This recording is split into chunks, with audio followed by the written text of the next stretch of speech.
Nous sommes en 2019 et voici le grand livre des morts catholiques. D'abord, pourquoi ce titre du grand livre des morts catholiques? Dans la civilisation de l'Égypte antique, mais aussi dans les civilisations quelquefois de l'extrême-orient du côté bouddhiste, les prêtres avaient pensé à donner au peuple un livre très simple, très pratique, afin de se préparer et ensuite de franchir les diverses étapes qui menaient à l'autre monde.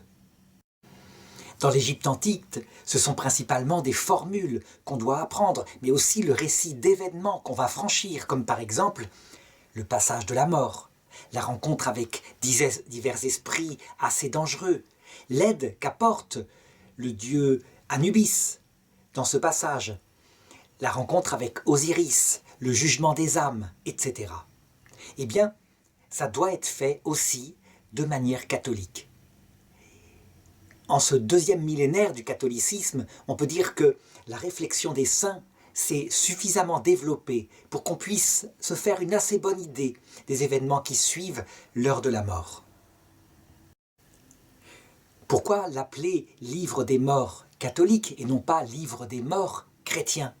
Eh bien, en fait, l'Église catholique a gardé la plénitude des moyens qui servent au salut et en particulier qui servent à connaître ce qui est présent dans la révélation, à savoir trois canaux de la révélation, et non pas un comme les protestants qui ne gardent que l'Écriture sainte, mais aussi dans l'Église catholique, la tradition sainte, l'Esprit Saint qui dans le cœur des saints leur rappelle tout ce que Jésus a enseigné, comme il l'a promis. Et enfin, le rôle du magistère, à travers les papes, les conciles, qui donnent des repères certains pour ne pas errer à droite et à gauche. Eh bien, en unifiant ces trois canaux de la révélation, on rejoint du mieux qu'il est possible, je pense, la source vive qui nous a expliqué, parce que nous sommes ses amis, ce que nous vivons sur terre et ce que nous vivrons après la mort. Chapitre 1. Que faire en cette vie pour se préparer à l'heure de la mort?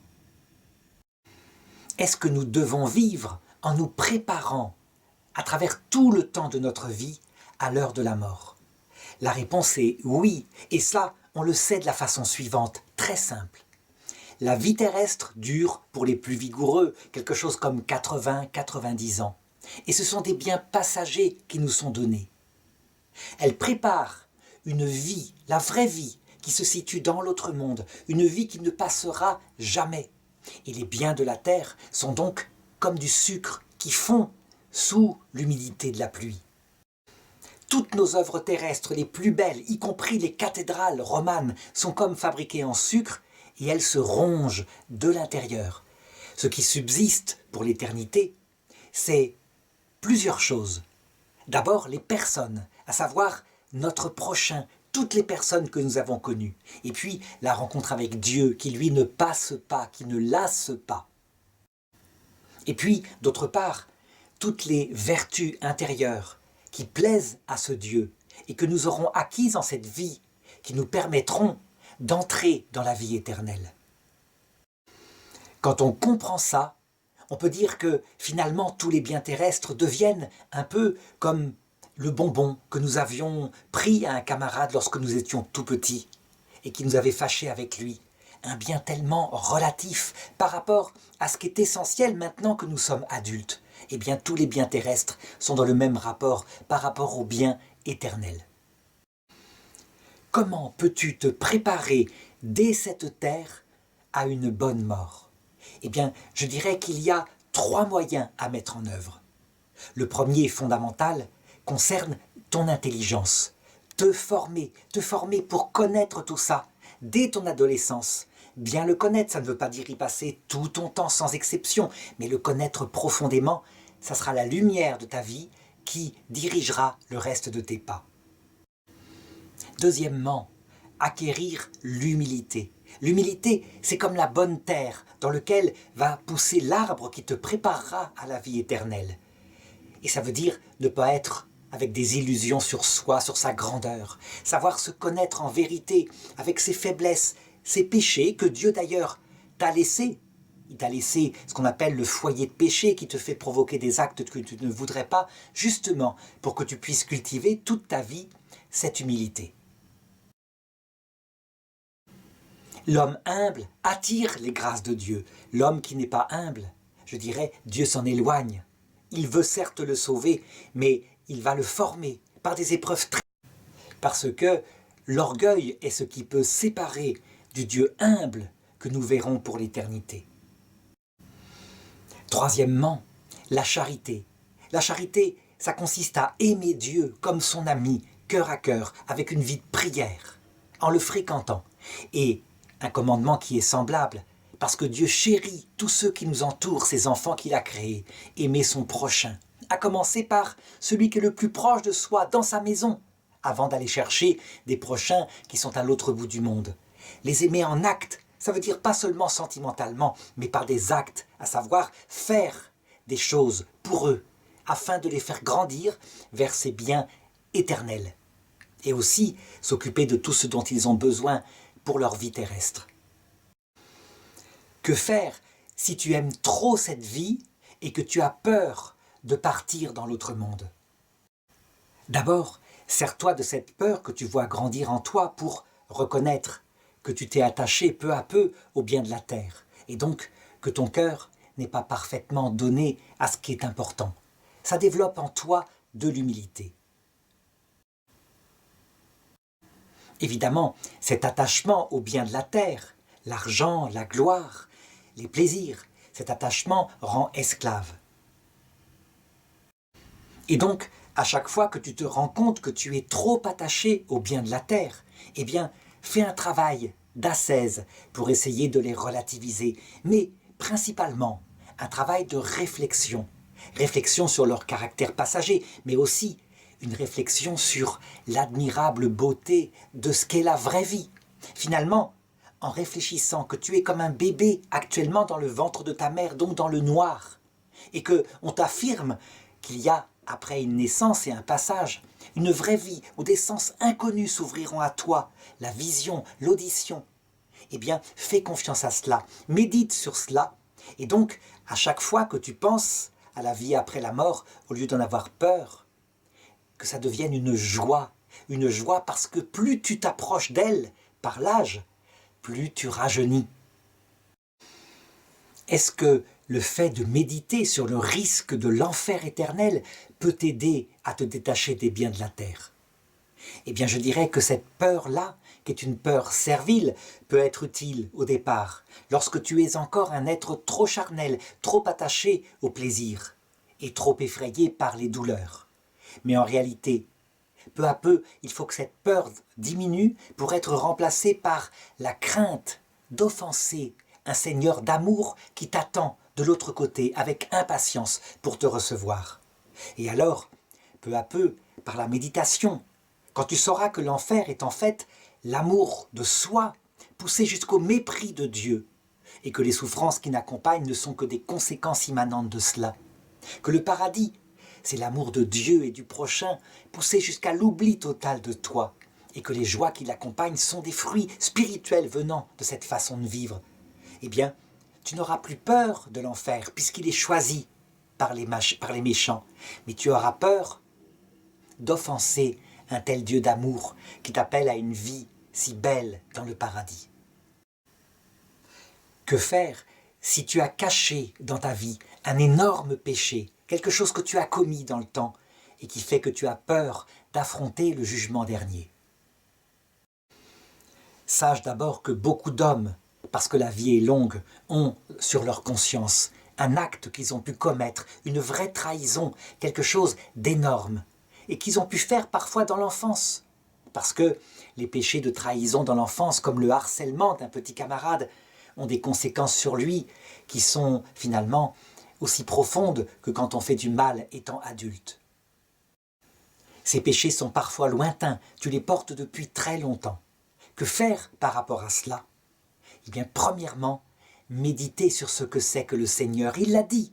Combien de fois faut-il pardonner les péchés à celui qui s'en repent?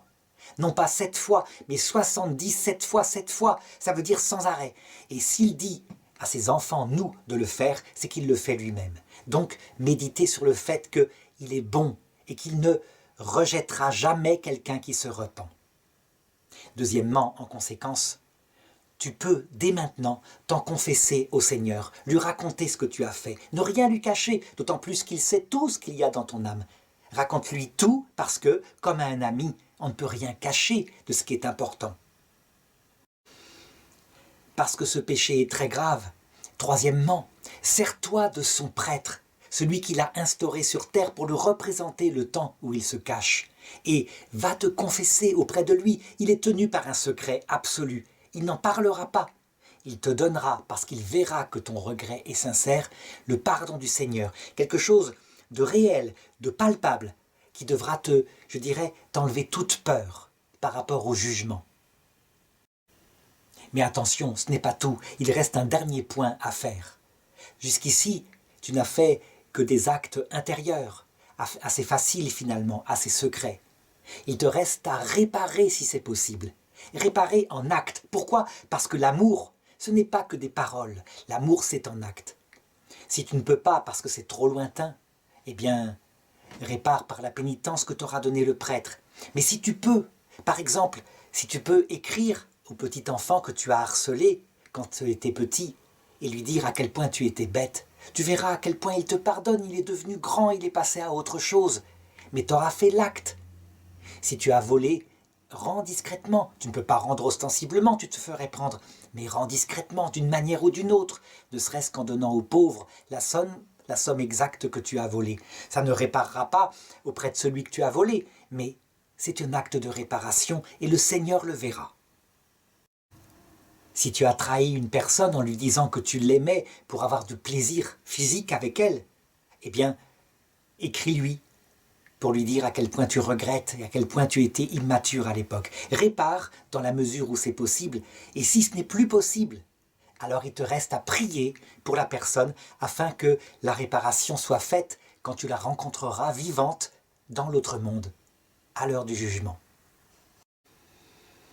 Est-ce que les sacrements peuvent être utiles pour te préparer à l'autre monde? Bien sûr que oui. Le Seigneur, le Sauveur, a mis sur terre une série de sacrements, non pas pour te tendre un piège, non pas pour te dire que si tu ne les recevais pas, tu irais en enfer, mais pour t'aider, comme des béquilles, adaptées à ton passage par la terre, parce que, à travers un signe sensible, ayant une signification spirituelle, pour que tu comprennes, il y avait le baptême qui est comme un lavage, mais comme aussi une mort à toi-même dans de l'eau où tu te noies pour renaître à une vie nouvelle. Eh bien, sers-toi de ces sacrements. Si, par exemple, tu as gravement péché, sers-toi du sacrement de pénitence. C'est la même chose que ce que tu pourrais faire avec ta femme si tu l'avais gravement offensée. Tu irais la voir, tu lui demanderais pardon, tu réparerais, tu lui signifierais que tu ne recommencerais jamais. Eh bien, par le sacrement, tu peux faire la même chose avec le Seigneur. Et tu as au sommet de tout l'Eucharistie, qui te permet de recevoir le Seigneur, qui se fait pain. Et le symbole est évident, il se fait aussi vin, pour que tu le manges. Et il descendra physiquement dans ton estomac, pour habiter dans ton cœur, évidemment. Le but n'est pas l'estomac, le but c'est ton âme, pour y habiter et que tu puisses lui parler sans crainte. Quant au vin, qui signifie la plénitude de la joie, eh bien, tu comprendras par ce symbole à quel point la béatitude est dans le Seigneur, le seul qui est capable de combler la soif d'infini de ton cœur. Donc, sers-toi des sacrements. Ils n'ont pas été mis là pour te nuire, mais pour t'aider. Ne fais pas comme les protestants qui disent « ça ne sert à rien, j'ai le contact direct avec le Seigneur ». Ils ont raison, tu as le contact direct avec le Seigneur. Mais tu as ces moyens physiques aussi pour t'aider et progresser dans le contact par la prière avec le Seigneur. Est-ce que la prière t'est nécessaire pour te préparer à l'entrée dans l'autre monde? La réponse est oui. Là, par contre, la prière, c'est l'acte même de l'amour du Seigneur en train de se faire. Quand tu le fréquentes, quand tu lui parles, alors tu pries. Si tu ne pries plus du tout, ta foi va mourir complètement. Un peu comme si tu as un ami et que jamais, jamais, jamais tu ne le contactes, jamais. Alors, l'amitié se dissout au cours du temps. Donc la prière est indispensable. Prie à ta façon, trouve la manière, l'essentiel étant que, cœur à cœur, tu t'adresses au Seigneur et lui te répondra dans son silence. Sans la prière, on ne peut pas être catholique. Avec la prière, même si tout le reste était enlevé, on pourrait rester catholique. Et ça serait source de l'amour du prochain, qui est cette chose indispensable que le Seigneur a voulu, puisque nous formons une église, une famille, et non pas un individu face au Sauveur. Que faire si la maladie arrive et qu'elle te fait perdre l'envie même de continuer à vivre sur terre tellement ton corps sera fatigué et usé? Eh bien, si ça t'arrive, réjouis-toi. Il vaut mieux cela qu'une mort brutale, d'un infarctus, où tu ne te rends compte de rien, où tu n'as pas pu te préparer, ou alors le Seigneur viendra comme un voleur. S'il te fait la grâce de te donner une mort avec des lentes préparations par la maladie, réjouis-toi comme les hommes du Moyen-Âge qui demandaient cette grâce au Seigneur, parce que tu pourras alors, pas à pas, préparer ton âme à la rencontre. Si tu as envie de t'euthanasier afin de ne pas souffrir, dis-toi bien que c'est l'attitude de ceux qui sont les habitants de la terre, qui croient que les seuls biens sont les biens de la terre, qui ne croient pas qu'il y a une autre vie. Et du coup, pour eux, ce lent passage de la vieillesse, de la maladie, ne sert à rien. Toi, au contraire, sache que ces quelques années où tu seras malade vont peut-être t'apprendre davantage en humilité, en amour, en abandon au Seigneur, que tout le reste de ta vie lorsque tu étais fort maître de toi. Donc ne gâche pas une seule minute de ce temps s'il t'est donné, et serre-t'en comme une vie qui monte vers la rencontre à l'heure de la mort avec ton Sauveur. Que dois-je faire si, atteint de la maladie d'Alzheimer, je vais peu à peu perdre la tête, ne plus me souvenir de rien, ne plus être conscient de rien? Est-ce que là, au moins, je ne peux pas arrêter le passage vers la mort qui ne me servira à rien? Ne fais pas ça, ce serait une erreur. Si le Seigneur te plonge dans l'apparence extérieure, que ta conscience a disparu, il ne te l'enlèvera pas en ce qui concerne ton intériorité. Peut-être que, effectivement, ça durera 1 an où tu auras perdu la tête aux yeux de tes prochains. Mais cette année-là, il te façonnera le cœur. Il te mettra des grâces intérieures pour te préparer à la rencontre. Et donc, affronte cela. Et si tu as peur de gêner, d'être pesant pour ta famille, dis-toi bien que si tu as bien élevé tes enfants et que tu leur as donné ce commandement, honore ton père et ta mère afin de vivre très longtemps, eh bien ils se souviendront de ce que tu as fait quand tu leur changeais les couches et qu'ils étaient bébés. Et ils te rendront cela par leur attention et par les aides-soignants qui viendront t'aider. Mais n'arrête pas ta vie. Préfère des soins palliatifs qui, eux, vont te préparer et t'accompagner pour l'autre monde. Et si je craque, et si c'est trop dur, et si à un moment donné, parce qu'aucune morphine ne peut arrêter mes souffrances ou mes angoisses, je demande l'euthanasie, est-ce que j'irai en enfer? Non, bien sûr, tu n'iras pas en enfer. Le seul péché qui demeure en enfer, c'est le péché contre l'Esprit Saint. Donc, une attitude d'un homme fier, qui défie le Seigneur face à lui, et qui préfère la liberté solitaire au repentir. Là, ce sera un acte de faiblesse. Simplement, quand tu arriveras de l'autre côté, eh bien tout ce que tu n'auras pas appris par le purgatoire de la terre, tu devras l'apprendre par le purgatoire du ciel, qui quelquefois est plus long, plus dur. Pourquoi? Parce que, étant dans la joie, tu sais qu'il existe, tu sais cette fois que tu es sauvé. Eh bien, le passage par certaines épreuves qui façonnent en toi un cœur tout humble, un cœur brisé, nécessaires pour voir Dieu face à face, seront forcément plus longues. Le temps pénible qui ne s'arrête pas remplacera ce qu'aurait pu faire quelques angoisses en cette terre, dans ce premier purgatoire, si efficace pour nous façonner un cœur pauvre. Est-ce que je dois prier? Prier pour ceux qui approchent la mort? Est-ce que je dois prier pour ceux qui sont déjà passés dans l'autre monde? La réponse est oui, fais-le. Donne ces actes de charité pour les aider, sachant que ta prière, ta pauvre prière sur terre dans ce purgatoire, où ton état est pire que le leur puisque tu n'as pas encore vu le Seigneur, leur sera montrée, les touchera, Et en échange, tu accumuleras pour le ciel un trésor d'amour et de reconnaissance qui fait que quand ce sera ton heure, des milliers dans l'autre monde prieront pour toi à leur tour et t'aideront à franchir les étapes et à ne pas rester trop longtemps dans le purgatoire pour achever la préparation de ton âme. Quand tu sentiras cette mort qui approche, que dois-tu achever pour te préparer complètement à la rencontre avec le Seigneur? Eh bien, profite de ces moments qui te seront donnés pour te préparer, pour achever de te détacher de tout ce qui t'attache à cette terre, tous les biens que tu as aimés, les vanités, les argents, les plaisirs charnels, qui ne servaient pas. Et par contre, attache-toi de plus en plus aux personnes, même celles que tu as aimées sur terre, sachant que tu les entraîneras un jour, tu les accueilleras, elles entreront à leur tour dans l'autre monde, et là tu les reverras. En te détachant de cette terre, en ayant le cœur qui se prépare et qui vit déjà pour l'autre monde, lorsque il va venir te chercher un jour, et que tu te retrouveras dans l'autre monde, alors tout naturellement, tout simplement et dans la joie, tu passeras par les chemins que je vais te décrire dans la suite du livre et tu franchiras les étapes vers le paradis.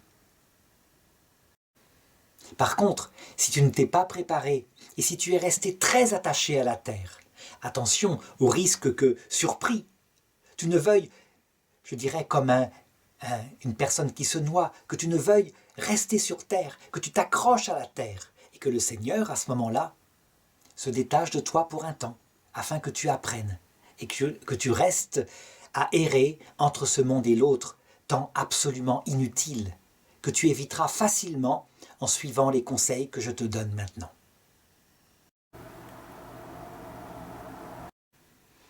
Chapitre 2 « Et à l'heure de notre mort ». Comment vas-tu savoir que tu es mort? Les gens racontent que quelquefois, quand la mort est brutale, ils ne se rendent pas compte qu'ils sont morts et ils restent là sans comprendre ce qui leur arrive, en train d'appeler les autres qui ne les entendent plus. Et ils croient qu'on se moque d'eux. Quand, un jour, tu te retrouveras vivant, entièrement vivant, présent dans ce monde, que tu verras, que tu entendras, que tu verras tous les vivants autour de toi et que tu te rendras compte que eux ne te voient plus, que tu te mettras à lire davantage dans leurs pensées, que tu n'arriveras plus à saisir des objets auxquels tu tenais. Tu prendras une cafetière, ta main passera à travers. Alors, quand tous ces symptômes seront là, réjouis-toi, dis-toi que ça y est, tu es passé dans l'autre monde, tu es mort. Ne t'attends pas à devenir une sorte de pensée flottante, un pur esprit, qui pense et donc qui déduit qu'il est. Non, tu seras bien avec un corps qui emportera avec toi dans l'autre monde toutes tes sensations, mais toutes tes sensations redevenues parfaites. Ça veut dire que tous les souvenirs depuis ta plus tendre enfance seront comme là, présents de nouveau. Et si tu es mort dans la vieillesse avec des maladies du cerveau, tout sera devenu parfait.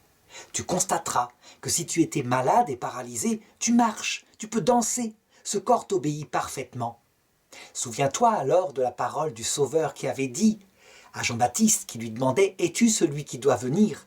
Allez dire à Jean-Baptiste « Les aveugles voient, les boiteux marchent. » Et il avait continué, parce que tu es au bord d'événements fantastiques qui vont arriver. Mais là, si tu vois que tu marches de nouveau, que tu vois de nouveau toi qui étais devenu aveugle, alors dis-toi, c'est fantastique, je suis dans l'autre monde. À quoi va ressembler concrètement ce passage de la mort où tu vas te trouver d'un coup? Eh bien, dis-toi que si un jour tu te couches dans ton lit et que tout d'un coup tu entends un bruit, tu te lèves, tu descends pour voir dans l'obscurité de la nuit, puis tu remontes dans ton lit et que tu trouves quelqu'un dans ton lit, déjà, et que tu reconnais que c'est toi, dis-toi que tu viens de mourir. Eh bien, tu es dans le passage de la mort et tu le constateras. Ce passage de la mort, il a, comme tout passage, plusieurs parties. Il y a la partie qui est dans ce monde, où tu es actuellement, tu es dans cette terre, sur cette terre, avec tous ceux qui sont dans ta maison, et tu vois tout ce qui se passe dans la maison. Tu peux même volontairement te mettre à penser à quelqu'un que tu aimes, qui habite à 1000 kilomètres, et tu constateras des propriétés nouvelles de ton état.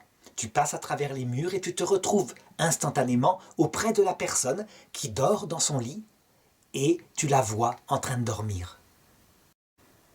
Mais tu constateras que des sens nouveaux te sont apparus. Par exemple, si tu rentres dans une pièce où quelqu'un que tu aimes est en train de réfléchir, tu vois ses pensées. Et s'il est en train de prier pour toi, tu vois qu'il prie pour toi. Il peut s'adresser à toi et du coup tu l'entends. C'est comme un langage intérieur, c'est plus par les oreilles, ça se passe de pensée à pensée. Et pourtant tu peux aussi entendre et tu peux voir et tu peux sentir. Mais tu ne peux plus toucher, tu as perdu ce corps biologique, il est parti. Tu constateras par la suite que ce passage de la mort se prolonge ensuite dans un couloir de lumière, un couloir très attirant, que tu peux franchir maintenant dès qu'il t'apparaît. Et que ensuite il aboutit à un autre monde magnifique, où tu verras des oiseaux, des arbres, des plantes, des animaux, mais aussi plein de gens que tu as connus sur terre et qui seront là pour t'accueillir. Quand tu seras face à cet autre monde, un monde parallèle qu'on ne franchit que par la mort, alors sache-le, tu es encore dans le passage de la mort. Et bientôt, tu vas faire la rencontre que peut-être tu attends depuis toujours, la rencontre avec ton Sauveur. Réjouis-toi à ce moment-là. Comment seront ton corps et ton âme lorsque tu vas te retrouver mort? D'abord, sache-le, tu as en toi 3 degrés de vie. Il y a ton corps biologique, palpable, qui est là. Là, tu ne l'emporteras pas dans l'autre monde. Donc tous les objets que tu pouvais attraper avec ta main, tu ne pourras plus les attraper. Tu ne pourras pas emporter ton or que tu viens d'enterrer dans ta cheminée pour le cacher au cas où. Tu ne pourras pas apporter ta maison, mais tu ne pourras pas emporter aussi ceux que tu aimes et qui sont encore sur terre. Ton deuxième degré de vie, c'est ta vie sensible, qui est liée à ton cerveau. Ton cerveau, lui, il restera sur terre, mais ce cerveau, il a eu la capacité de produire une espèce de corps sensible qui te permet d'emporter avec toi toute ta vie sensible. Les gens qui approchent la mort en témoignent, ils voient, ils entendent. C'est donc fantastique. Ça veut dire que rien de ce que tu as appris par ta connaissance sensible, cette grande richesse de l'humain, ne te sera enlevé, mais bien au contraire, tout te sera rendu. Si tes souvenirs s'étaient peu à peu estompés à cause de l'usure de ton cerveau, tout va revenir vivant et tu te souviendras sans effort du visage jeune de ta maman quand elle était penchée sur ton berceau. Et puis, la troisième partie de ton être, c'est ton esprit, ton intelligence capable de juger, d'observer la réalité, mais aussi ta volonté qui a posé des choix moraux. Eh bien ça, évidemment, ce qui est ta personne profonde, tu l'emmènes avec toi dans l'autre monde. Pour résumer, quand tu mourras, tu vas devenir ce qu'on appelle un fantôme. Ça veut dire un être réel, substantiel, une personne, mais dont le corps n'est plus palpable, dont le corps est comme fantomatique. Et quelquefois, certains le voient ou l'entendent, certains qui sont encore sur terre, mais c'est assez rare.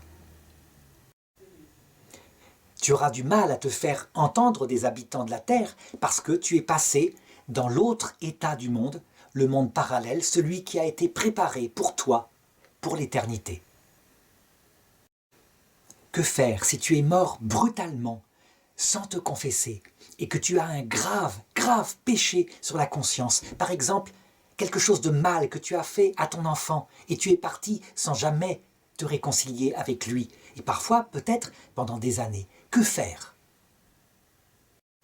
C'est vrai que si tu avais écouté les conseils des anciens, qui t'avaient dit « Réconcilie-toi avec lui tant que tu es vivant, après tu ne pourras plus », qu'est-ce que tu serais parti davantage en paix? Cependant, dis-toi que rien n'est perdu. Rien n'est perdu. Certes, il ne pourra plus t'entendre. Mais, quelquefois, avec la permission de ton ange gardien, tu pourras peut-être, dans le passage de la mort, aller le voir une dernière fois, lui faire une caresse. Et s'il dort dans ses rêves, il rêvera de toi qui lui dit combien tu l'aimes. Et quand il saura le lendemain que tu es vraiment mort, ça le touchera, ça le bouleversera, et tu verras, quelque chose dans son cœur sera disposé au pardon. Rien n'est perdu. À l'heure où lui-même mourra, tu pourras l'accueillir et lui dire tout ce que tu n'as pas dit quand tu étais bête sur cette terre. Ça veut dire incapable de comprendre ce qu'était l'essentiel. Donc, essaye de ne pas te désespérer d'avoir été ainsi idiot, d'avoir perdu tant de temps pour l'essentiel. Essaye de te dire que tu répareras. Et prépare-toi dans ces conditions-là à la rencontre avec ton juge. Deuxièmement, parce que tu as compris maintenant que tu es mort, que bientôt cette rencontre va se faire, n'attends pas qu'il vienne. Déjà, mets-toi à genoux et, humblement, confesse-lui à ce Seigneur que tu ne vois pas encore. Confesse-lui dans le passage de la mort tes graves péchés. Fais la confession que tu aurais pu faire auprès d'un prêtre, ça t'aurait fortement, extrêmement aidé, consolé, soulagé. Mais fais-la maintenant, rien n'est perdu. Évidemment que le Seigneur n'a pas établi la confession pour te piéger, mais pour t'aider.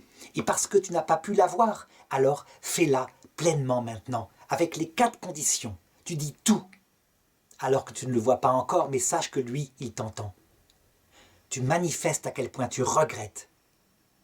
Tu promets de ne jamais recommencer, tout en avouant que si tu revenais dans la terre, sans doute que tu recommencerais tellement tu es nul et misérable. Et tu te prépares, tu te disposes à réparer. Tu répareras s'il le faut. Tu es prêt à le faire. Et tu ne sais pas quelle sera la réparation qui te sera demandée. Que faire si tu meurs brutalement sans avoir communié au corps et au sang du Christ? Que tu meurs donc sans le viatique qui t'aurait tellement aidé pour passer, je dirais, le chemin de la mort. Eh bien, ne t'en inquiète plus. Certes, tu n'as pas communié à l'Eucharistie, chose qui t'aurait été tellement consolatrice et tellement concret, recevoir la présence réelle du corps du Christ et pouvoir lui parler après. Tu le sais, cette communion eucharistique n'a comme but que la communion de ton âme à son âme. Eh bien ça, personne ne peut t'en priver. Tu es dans le passage de la mort, alors tu te concentres et tu lui parles cœur à cœur alors que tu ne le vois pas encore.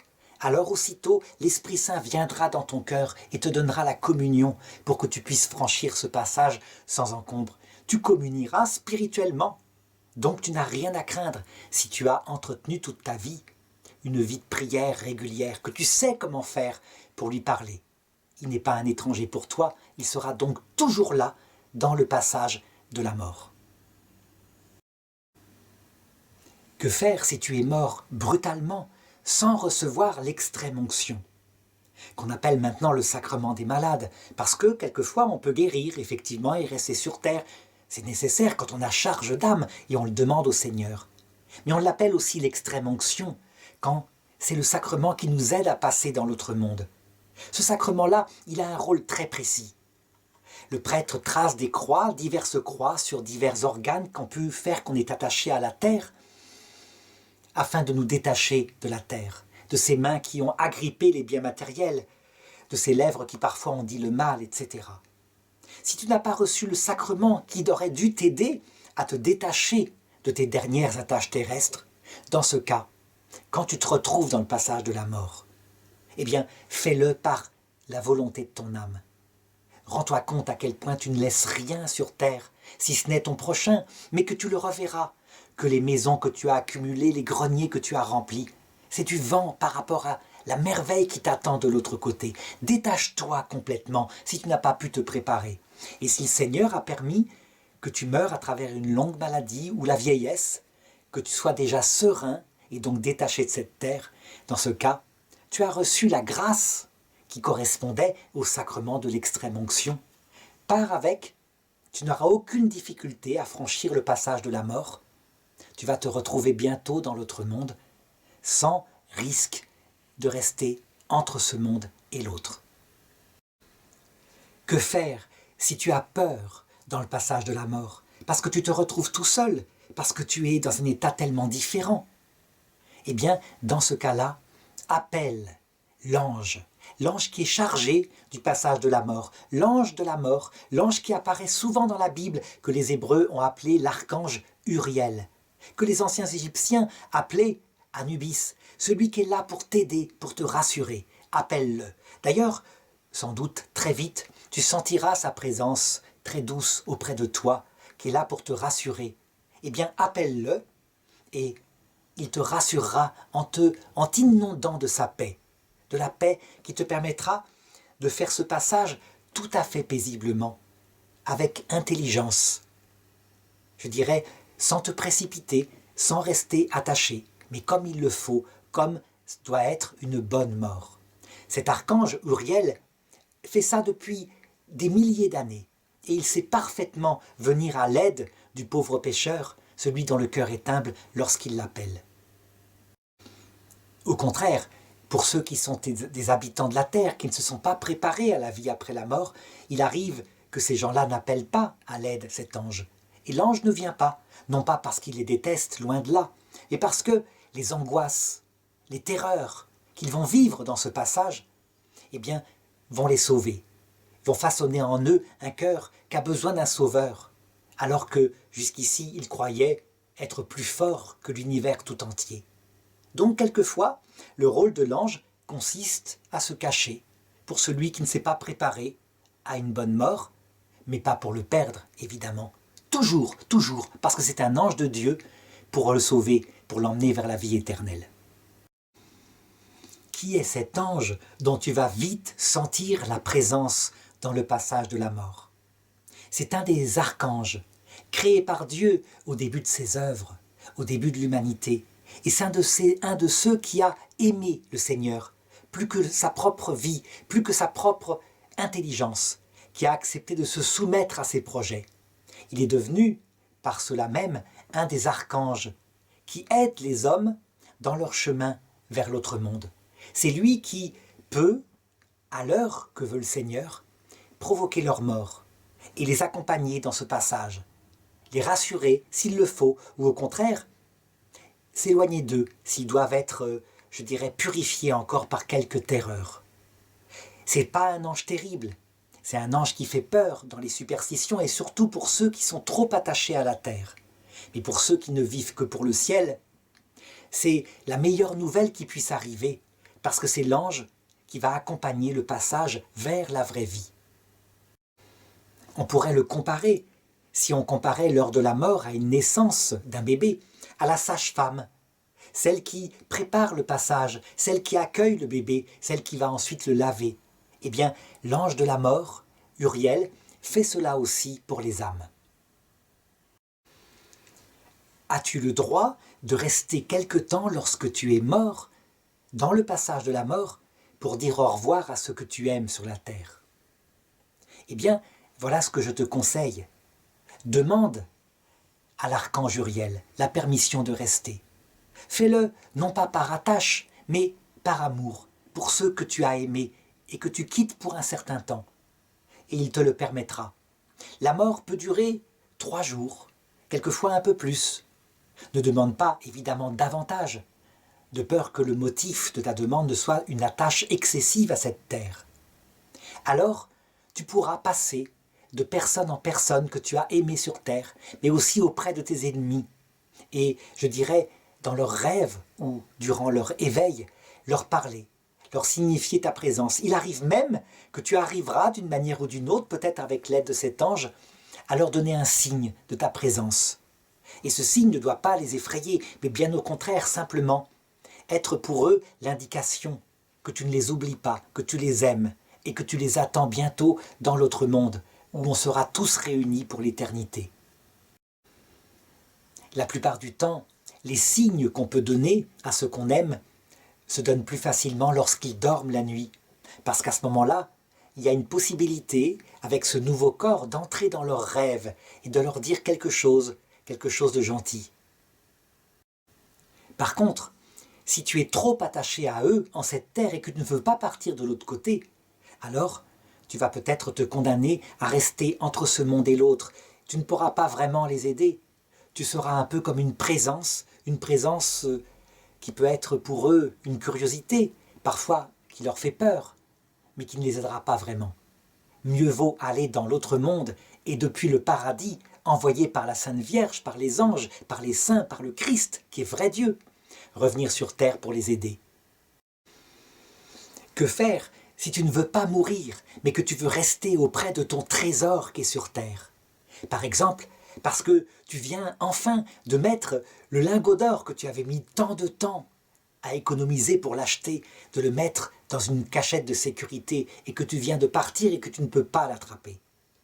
Je dirais que là, si ça t'arrive, rends-toi compte à quel point ce que tu viens de faire, ton attitude, est stupide. Tu es en train de t'attacher à quelque chose que tu ne pourras plus jamais attraper dans tes mains, puisque tes mains sont parties, elles sont mortes. Si tu comprends d'abord que c'est stupide qu'un attachement à des biens passagers est ridicule par rapport aux biens merveilleux qui t'attendent, alors tu ne resteras pas attaché entre ce monde et l'autre.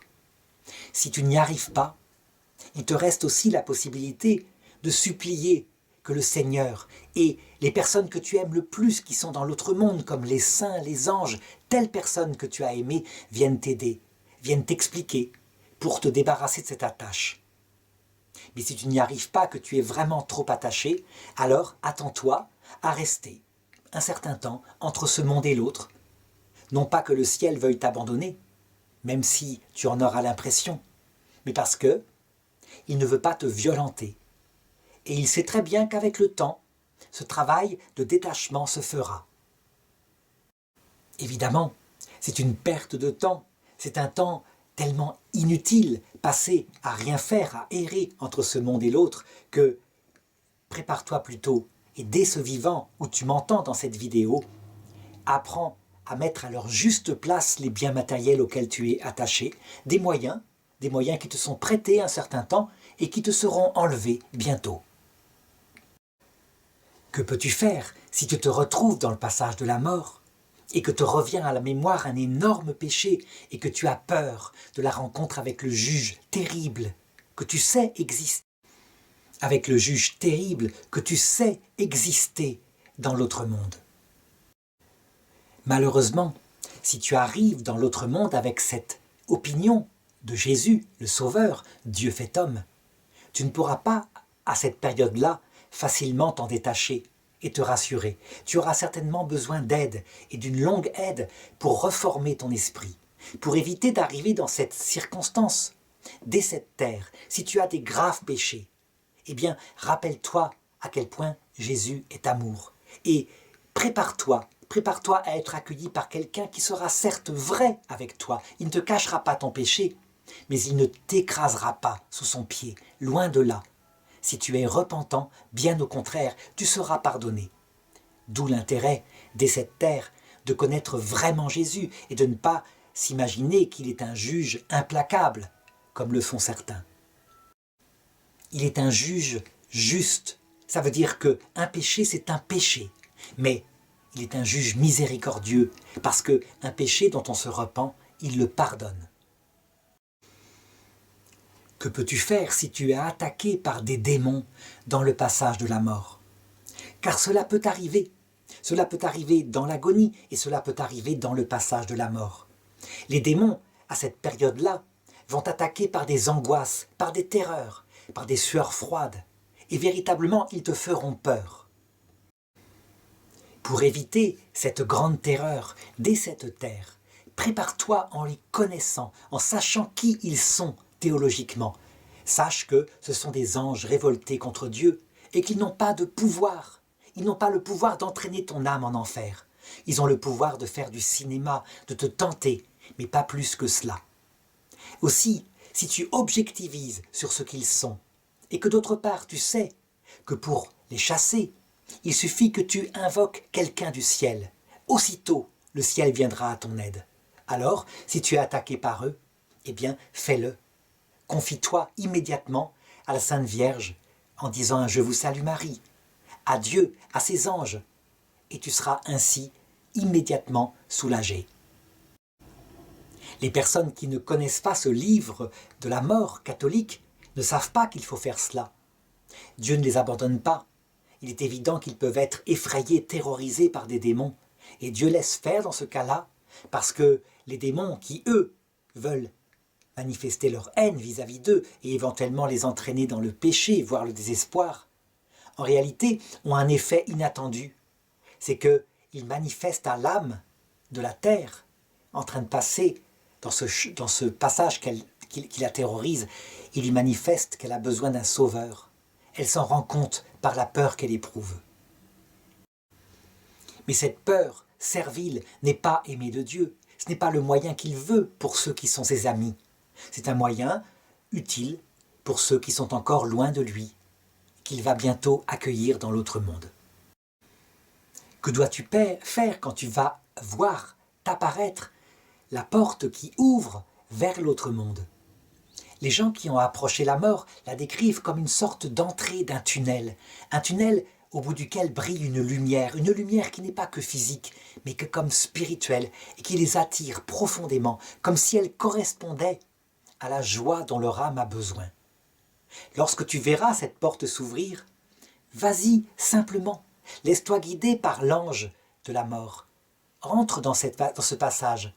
Évidemment, s'il s'avère que tu as charge d'âme sur terre, et que c'est quelque chose que tu aimerais bien, c'est faire ton devoir jusqu'au bout auprès de ces personnes que tu abandonnes, tu peux demander la permission. Il t'est loisible de demander la permission de revenir sur terre. Et quelquefois, les personnes qui sont en train de mourir ressuscitent parce qu'elles ont été exaucées. Mais dis-toi bien que si tu n'as pas tant de charge d'âme que ça, tu peux partir et confier ces personnes à ceux qui seront sur terre, sans compter les personnes du ciel qui s'en occuperont, sois-en certain. Jamais ils ne les abandonneront.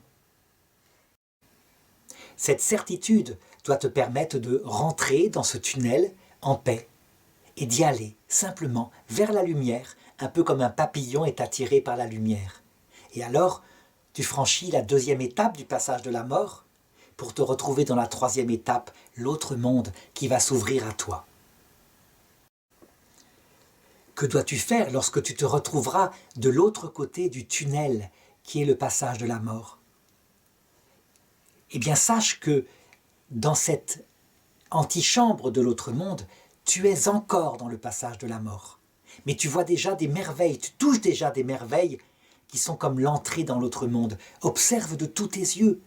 Remplis-toi de tout ce que tu vois qui est nouveau, qui est fabuleux. Tu y verras des arbres à foison, des animaux fantastiques. Et puis surtout, viendront vers toi des personnes que tu reconnaîtras vite. Certaines que tu n'as jamais connues sur Terre, mais que tu reconnaîtras immédiatement comme étant ton arrière-grand-père, ton arrière-arrière-grand-père qui, par exemple, s'est occupé de toi, a été l'ange, entre guillemets, chargé de te conduire sur la terre. Cet accueil que tu auras, réjouis-toi. C'est l'accueil venant des personnes de l'autre monde. Si tu as prié durant ta vie une seule fois, Sainte Thérèse de l'Enfant Jésus ou Sainte Marie, Mère de Dieu, sois certain qu'ils seront là. Ils seront là parce que, étant des âmes, les vierges du paradis, elles sont revêtues de la puissance de Dieu et il leur est loisible de t'apparaître à toi, comme si tu étais l'unique au monde alors que peut-être des milliers de personnes ont demandé leur présence aussi. C'est comme si la multilocation leur avait été laissée. Et donc tu verras là, maintenant, pour la première fois, t'apparaître les gens du ciel chargés de t'accueillir. Pourquoi les habitants du ciel, comme la Vierge Marie, insistent-ils tant pour le purgatoire de la terre, sur la prière et les sacrifices? En réalité, pour comprendre cela, il faut d'abord comprendre les vertus que le ciel veut que nous acquérions en cette terre, si possible, à savoir l'humilité et l'amour. Et c'est à partir de là que se comprennent les choses. L'amour, lorsqu'il aime le Seigneur de tout son cœur, de toute son âme, il le fréquente par un acte particulier qui s'appelle la prière. Sans prière, il n'y a pas de vie commune avec son ami, qui est Dieu, dans sa Trinité. Et donc la prière est indispensable. Quant au sacrifice, c'est parce que l'amour n'est pas qu'un sentiment. L'amour pour le prochain, c'est un acte. Ça veut dire que celui qui aime son prochain en lui disant « je t'aime, je vais prier pour toi », etc., alors qu'il a faim, ne l'aime pas, n'aime que lui-même. Celui qui l'aime alors qu'il a faim et qui lui donne à manger, l'aime en acte. Et donc les sacrifices, c'est que dans l'amour, après la phase du plaisir de la nouveauté, eh bien, il faut la fidélité. Et cette fidélité, elle se nourrit au quotidien de sacrifice de son propre plaisir pour le plaisir de l'autre. Et donc le sacrifice, c'est la condition essentielle de l'amour. Évidemment, comme nous n'y arrivons pas, eh bien, je pourrais dire que tout cela est source, si on se regarde bien, d'humilité. Et l'humilité grandit tout au long de cette vie. Il y a une dame qui a fait un rêve récemment et qui me l'a envoyé pour indiquer de quelle manière se fait notre purification sur terre. Elle dit qu'elle a vu 3 choses, comme 3 images qui résumaient sa vie. La première image était celle de vers monstrueux qui grouillaient devant elle. Et elle eut l'impression que c'était son âme. Et c'est vrai. Au départ, ce qui nous intéresse, c'est notre plaisir, partout, dans tout ce que nous faisons. Et nous le faisons aussi par intérêt. C'est comme si notre vie était finalisée par nous-mêmes et ça grouille dans tous les sens à travers cette image des vers. Par la prière et les sacrifices, peu à peu, nous apprenons à aimer au-delà de ces plaisirs et pour la personne elle-même. Et puis, une deuxième image s'est mise dans son rêve. Elle voyait comme des barres de fer extrêmement solides qui représentaient aussi son âme. Ces barres de fer sont le symbole de la chose la plus ancienne et la plus tenace en nous, l'orgueil. Et surtout, quand nous arrivons à aimer, nous finissons par nous croire des personnes bien. Eh bien, là, le Seigneur, non pas à travers nos efforts seulement, mais aussi à travers les épreuves qu'il nous envoie, il va peu à peu faire que ces barres de fer fondent, disparaissent, se dissolvent, pour que l'orgueil, que le cœur de pierre et d'acier se transforme en un cœur de chair. Et enfin, troisième image qu'elle eut, elle vit son cœur qui ressemblait à un arbre, avec des feuilles vertes et le vent qui soufflait dedans et des fruits qui sortaient de ces feuilles. Eh bien, ça c'est le résultat qui l'attend. Si nous arrivons par la prière et les sacrifices à développer un cœur de plus en plus humble et aimant, alors l'arbre de notre vie est prêt pour la vie éternelle. Il peut porter des fruits. Et le purgatoire de la terre a joué son rôle. Et si tu restes bloqué dans le passage de la mort, que la Bible appelle l'Hadès, que peux-tu faire si tu restes bloqué entre ce monde et l'autre, dans le passage de la mort, et que personne ne vienne te chercher? Tu dois savoir que une telle situation n'arrive pas comme cela. Elle n'est pas normale. Le passage de la mort se traverse en quelques jours. Le temps de dire au revoir aux siens, le temps de se préparer à l'autre monde. Rester des années coincé dans le passage de la mort ne peut venir que de 2 raisons. Soit parce que tu es trop attaché à quelque chose de la terre. Tu t'y attaches, quelquefois ce sont des choses mauvaises. Par exemple, tu as fait de ton or ton trésor, de ton grenier rempli ton trésor, de ta maison construite ton trésor. Soit ce sont des attaches bonnes, humaines, profondes. Tu aimes ta femme et tu es parti trop tôt, tu aimes ton enfant et tu as été enlevé à cette terre trop tôt. L'autre raison peut être parce que tu as peur d'entrer dans l'autre monde. Parce que, par exemple, tu as commis un grave péché, quelque chose qui te travaille sur ta conscience et que tu as peur d'affronter le juge dont tu sais qu'il sera terrible. Pour toi qui es catholique et qui sais cela, tu sais comment échapper, je dirais, à ce temps d'errance entre 2 mondes. Il faut que tu te détaches, évidemment, de la terre en réfléchissant sur ce que tu as fait et que d'autre part, tu appelles à l'aide quelqu'un du ciel qui viendra te chercher, comme par exemple la reine du passage, la reine du purgatoire, la Vierge Marie, ta mère, qui viendra certainement si tu l'appelles. Si tu te souviens de cela, alors ça ne pourra t'arriver. Tu ne pourras rester coincé entre ce monde et l'autre. Évidemment, il y a des tas de gens qui ne savent pas cela et qui donc restent entre ce monde et l'autre. Ce sont les fameuses âmes errantes et alors elles devront être aidées d'une façon ou d'une autre, soit par les habitants de la terre, parce qu'elles se rendent compte qu'elles sont là, soit par les habitants du ciel, parce qu'ils viennent tôt ou tard les chercher. Dois-tu insister et rester auprès des tiens, alors que tu es mort, mais que tu veux les aider d'une façon ou d'une autre? Il faut être juste. Une telle intention est tout à ton honneur. Tu ne veux pas abandonner les tiens. Ton devoir familial est pour toi important. Ou alors ton amour profond pour ta famille est pour toi important. Cependant, tu fais une erreur simple à comprendre. Tu crois pouvoir aider les tiens en restant fantôme sur cette terre? De quelle façon pourras-tu les aider, toi qui n'as aucune expérience de l'autre monde?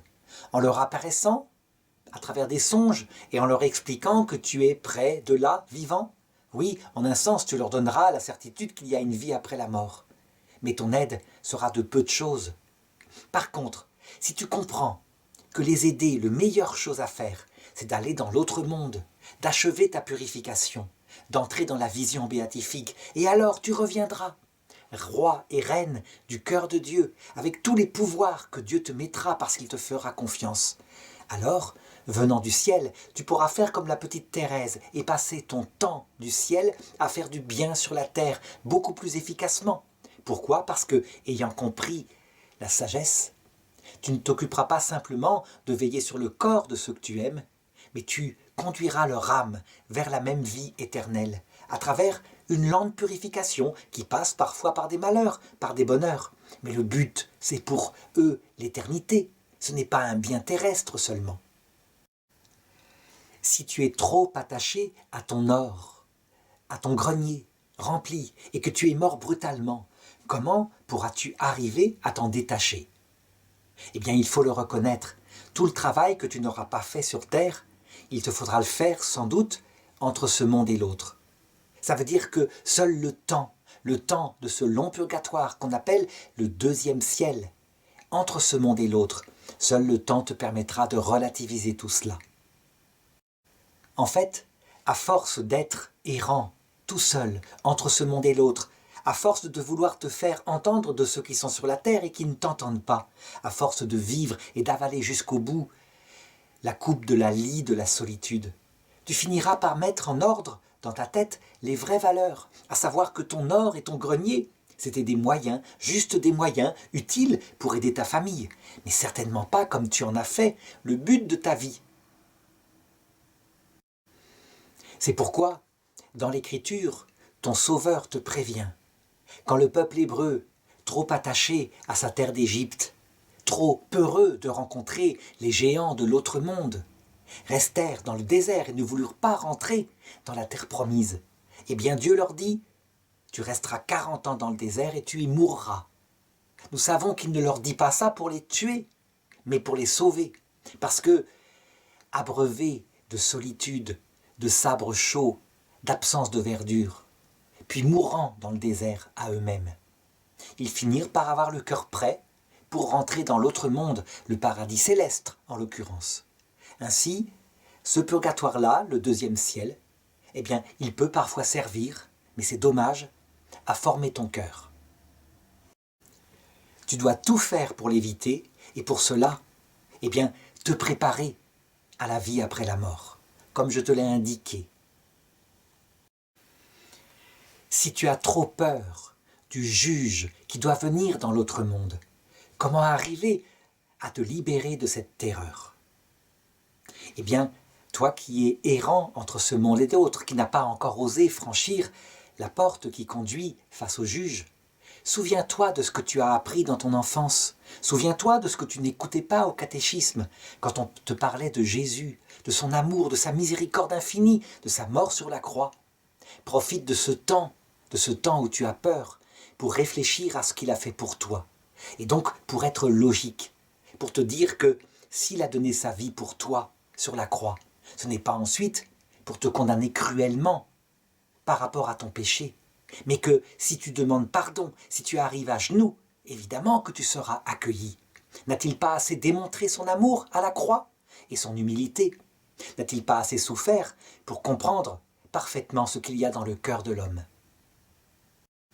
Évidemment, si tu es coincé entre ce monde et l'autre à cause de la théologie fausse que tu t'es donnée, celle d'un juge terrible semblable à un gardien de concentration, il te faudra du temps pour réformer ton cœur et pour comprendre que Dieu est juste et amour en même temps.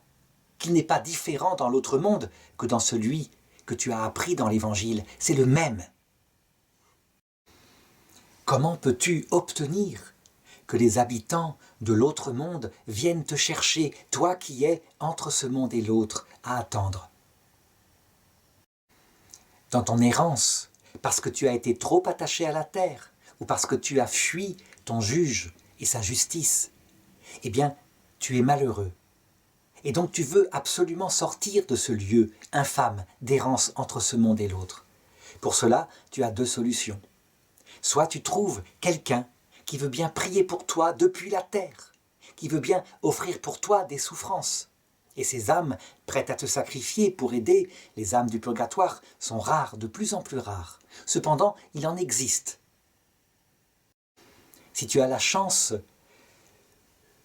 de faire sensibiliser sur ton sort telle ou telle âme, telle ou telle personne de ta famille qui voudra bien, par exemple, offrir pour toi des messes, le sacrifice de notre Seigneur à la croix, qui pourra peut-être dire un chapelet pour toi, se sacrifier, offrir quelque chose dans sa journée, eh bien, tu verras que leur prière est très puissante auprès du ciel et qu'elle obtient que les habitants du ciel, les saints et les anges viennent te chercher. Mais si tu ne trouves personne, alors souviens-toi de ce que tu as appris dans ton enfance, souviens-toi de la prière qu'on te faisait réciter tout le temps et qui est maintenant à dire une fois, une seule fois, de tout ton cœur. Alors, la reine, celle qu'on prie pour l'heure de notre mort, viendra te chercher. Cette prière, c'est « Je vous salue Marie, pleine de grâce, le Seigneur est avec vous, vous êtes bénie entre toutes les femmes, et Jésus, le fruit de vos entrailles, est béni. Sainte Marie, Mère de Dieu, priez pour nous, pauvres pécheurs, maintenant et à l'heure de notre mort. » Et si, malgré cette prière que tu as faite de tout ton cœur, les habitants du ciel ne viennent pas te chercher, alors sache, apprends-le par ce livre, que ça veut dire que ton cœur n'est pas encore prêt. Ce n'est pas pour t'abandonner, loin de là, mais parce que personne ne peut voir Dieu sans mourir à soi-même. Et donc qu'ils ont estimé dans leur sagesse, pour ton bien, qu'il était bon que tu restes entre ce monde et l'autre, afin de terminer l'apprentissage de l'errance, tel l'enfant prodigue de la parabole, au point que tu désirerais manger la nourriture que mangent les cochons tellement tu es seul. Et le but de cela, c'est que ton cœur ayant compris ta propre misère, ton cœur ayant été humilié, ton cœur soit humble. Alors, lorsque le juge paraîtra, tu ne te tromperas pas. Tu n'iras pas suivre l'autre, l'adversaire, celui que tu dois encore affronter. Mais ça sera l'objet de la suite du livre des morts catholiques.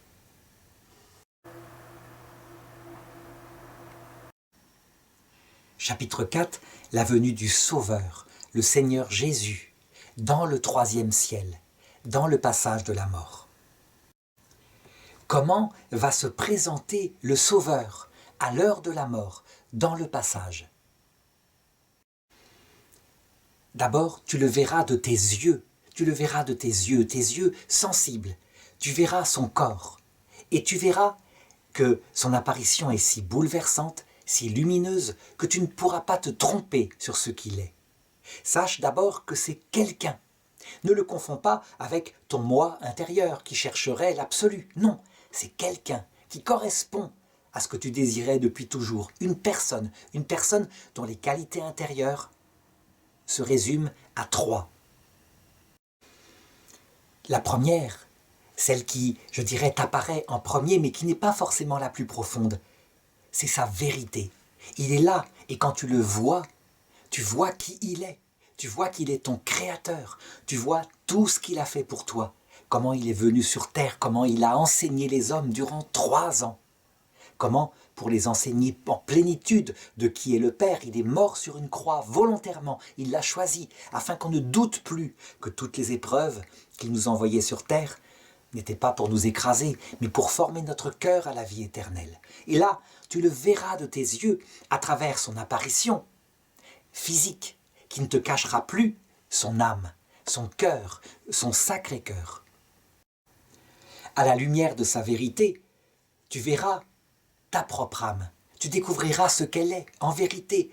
Et là, ce sera une expérience à la fois magnifique, parce qu'il est beau, le Seigneur, dans son amour et sa vérité, mais extrêmement douloureuse, parce que ton âme te paraîtra sombre comme un égout, pleine de péchés, pleine d'imperfections, pleine d'égoïstes, de quoi se désespérer. Mais rassure-toi, le désespoir ne durera pas, parce que la deuxième qualité qui te fera le reconnaître, et tu ne te tromperas pas, c'est l'amour. Un amour envahissant, un amour total. Ça veut dire que si, en voyant sa vérité, tu vois tes péchés en plénitude, en voyant son amour, tu constates qu'il ne t'écrase pas, qu'il ne te condamne pas, qu'il te relève et qu'il va chercher au fond de ta vie, dans le film de ta vie qu'il regarde avec toi, les petites actions bonnes que tu as faites ici ou là, et il les admire, et il les met en avant, et il se fait ton avocat. Il rayonne de bonté. C'est frappant, c'est la qualité la plus profonde. Mais il y a une qualité toute petite, incroyable, unique, qui vient s'ajouter à l'amour. C'est la troisième qualité. Il rayonne d'humilité. Je ne devrais pas dire humilité, c'est plus que ça. C'est un être brisé. C'est un être qui n'a aucune illusion sur lui. C'est un être qui a connu comme toi la souffrance, qui sait ce qu'il est, qui sait ce que tu es. Il est mort sur la croix, il porte les stigmates dans son âme. Il rayonne d'humilité. Et cette humilité est frappante, parce que tu vois qu'il est ton compagnon qui est passé par la triste épreuve de la terre. Évidemment, ces trois qualités ensemble se résument en une seule, un peu comme si un glaive, la vérité qui rentre jusqu'au tréfonds de ton âme, était accompagné de son sang à lui, qui coule à la place du tien, c'est-à-dire de tout son amour qu'il a donné pour ne pas que tu meures, et de cette eau rafraîchissante qui lave la plaie de ton âme. Eh bien, ces trois choses ensemble montrent quoi? Un cœur miséricordieux. Voilà le résumé de son âme, la miséricorde. Et tout cela à travers l'apparition de son corps lumineux, glorieux, transfiguré, que tu verras de tes yeux. On peut dire que tes sens seront comblés par l'apparition qu'il te donnera, et que son corps lumineux ne cachera plus son âme, si bien que ton intelligence sera pleinement éclairée sur la bonne nouvelle de son évangile. Comment es-tu sûr de reconnaître que c'est le Sauveur et que ce n'est pas quelqu'un d'autre qui se fait passer pour lui, comme par exemple l'ange des ténèbres, Lucifer, le porte-lumière, mais d'une lumière qui pourrait nous tromper. Il nous a si souvent trompés sur terre en se faisant passer pour quelque chose de beau, par exemple en nous faisant croire que l'amour passionnel qui nous fait nous aimer à travers le plaisir d'aimer, c'est un amour généreux, l'amour qui fait qu'on se sacrifie pour autrui. Il nous a trompés sans arrêt. Comment être sûr que c'est lui? Eh bien, je l'ai dit, l'apparition du Christ, elle rayonne d'humilité, d'amour. Et ça, c'est quelque chose d'absolument unique. En lui s'unissent l'amour et la vérité. Et c'est quelque chose qui ne peut pas tromper, sans aucune espèce d'ignorance possible. On ne peut pas se tromper parce que son apparition éclaire totalement l'intelligence. Et si tu veux savoir à quoi ressemblera l'apparition de Lucifer, l'ange révolté, eh bien voilà ce qu'il faut répondre. D'abord, première chose, tu dois savoir qu'il est beau, qu'il est magnifique. Marthe Robin le disait. Elle l'avait vu. Il est grand, il est beau, il est noble, Lucifer, mais pas de la beauté du Christ. La beauté qui émane de lui, d'abord, est faite de grandeur. Cette grandeur que, par exemple, les jeunes qui allaient à Nuremberg dans les années 30 voyaient à travers les musiques, les fanfares, les grands uniformes, et qui faisaient s'exalter leur corps, leur cœur, non pas dans l'humilité et l'amour, mais dans la soif de la gloire. C'est ça qui apparaît. Et évidemment, tout ce qui en toi est orgueilleux sera admiratif devant une telle grandeur. La vérité qui rayonne de Lucifer, c'est qu'il est un être adulte, autonome, debout, indépendant. La deuxième qualité qui rayonnera de son apparition, qui sera aussi visible. Il se manifestera sous la forme visible d'un corps. Pourquoi? Parce que le Sauveur veut qu'il en soit ainsi, afin que ton choix soit vraiment libre. La deuxième qualité, c'est ce qu'il aime en premier, ce qu'il exalte. Et ce qu'il exalte en premier, ce qui est le sommet de son amour, c'est sa liberté individuelle, au-dessus de tout, choisir soi-même le bien et le mal. Il aime ça plus que tout, il aime cela plus que les personnes. Il aime sa propre intelligence, capable, comme s'il était Dieu, de choisir le bien et le mal. Et la troisième lumière qui vient comme couronner tout cela, évidemment, c'est que c'est un être profondément orgueilleux, sûr que son intelligence est meilleure que celle de Dieu, celle des autres, et qui n'a pas besoin de ta reconnaissance pour le savoir. Il n'est pas vaniteux, il est orgueilleux, c'est-à-dire qu'il est le meilleur et il le sait. Comment pourrais-tu te tromper? Comment pourrais-tu confondre une apparition magnifique comme celle-là, qui exalte tout l'orgueil et l'égoïsme en toi, toute la soif de faire ce que tu veux quand tu veux, avec l'apparition du Sauveur, qui va attirer tout ce qui est généreux, tout ce qui est humble, tout ce qui a besoin d'amour en toi.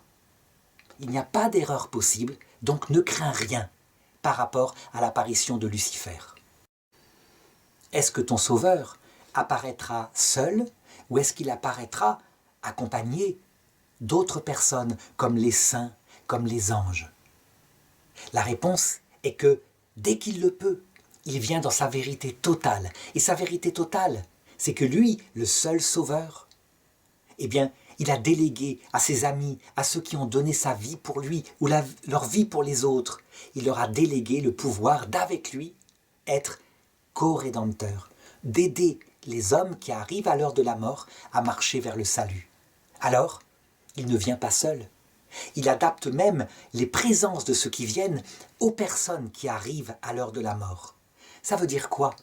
Si tu es quelqu'un qui a toute ta vie détesté Jésus, détesté la Vierge Marie, détesté les saints, parce que tu avais une mauvaise idée d'eux, alors l'apparition qui viendra en premier t'accueillir sera peut-être ton papa, ta maman, tes grands-parents, tous ceux que tu as aimés dans ta famille et qui t'ont entouré, et qui à ce moment-là te parleront du Sauveur avant de te le présenter.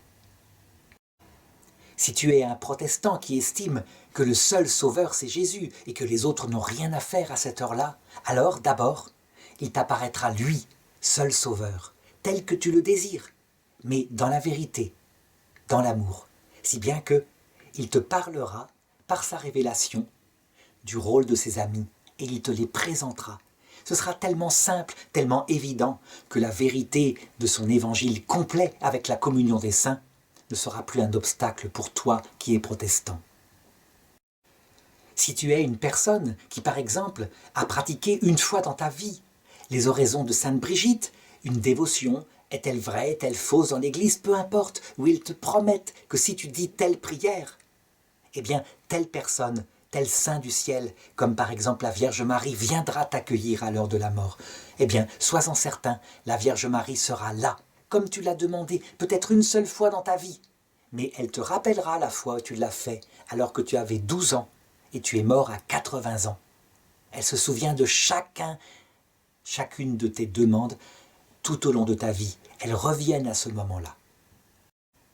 Pourquoi est-ce que le Seigneur trouve-t-il le besoin de venir avec les saints et les anges? Pourquoi ne vient-il pas tout seul, lui qui est suffisamment à l'image du Père, qui suffit pour révéler qui est le Père?